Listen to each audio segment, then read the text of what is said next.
Салам, кыргыз элиме. Барыңар билгендей, бизде азыр мамлекетте жаңылануу талабы турат.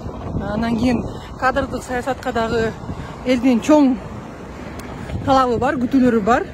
Сын пикирлер көп. Анткени буга чейин калыптанып калган 30 жылдык ыкмалар, иштөө ыкмалар, мамлекеттик органдардын иштөө ыкмалары эл тараптан сынга алынып келет. Анан кийин албетте Акыйкатчы институтундагы өзүңөр билгендей сын пикирлер көп айтылып келген.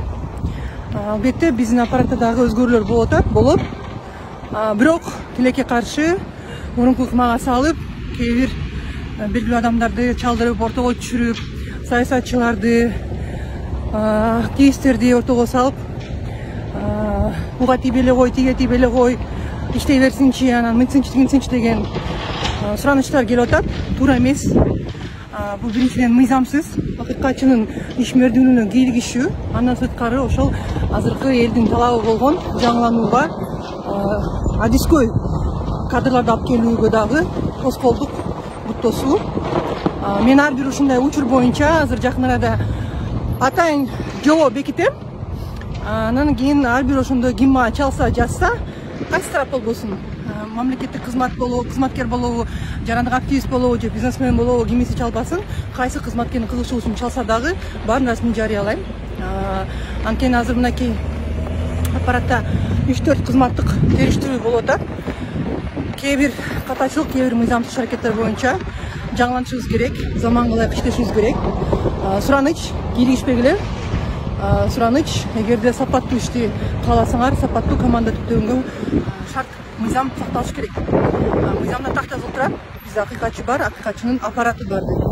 Ошондуктан жаңы форматка өтүш үчүн бул мыйзамдын эренесин колдонуп иш алып барабыз. Андан сырткары акыйкатчынын коомдук кеңешчиси мен коомдук жардамчысымын деп журналисттерге чалып жума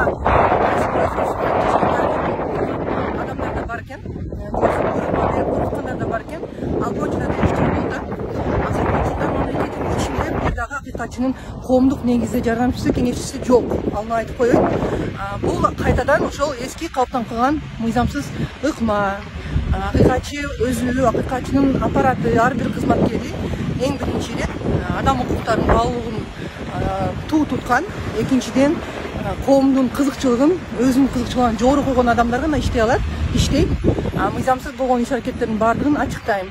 Ар бир ошол ким мыйзам бузуп, биздин атыбызды колдонуп, өзүн суроосун чече турган болсо, же тескери менин ишмердүүлүгүмө кийлигишип, кайсы бир кызматкерди болсо ал деп, болсо ал жумуштан кетип деп айта турганбыз. Ошондой туугандар.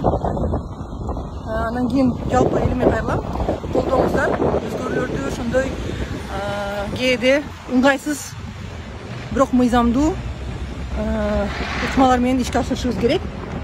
Эгерде эски ыкмалар, эски иштөө принциптери калып калса, анда оңол болбойт, жаңылануу болбойт, өзгөрүү болбойт. Адам укуктары кандай деңгээлде болсо, ошондой деңгээлде калып кала берет. Сак саламатта көрүшкөнчө.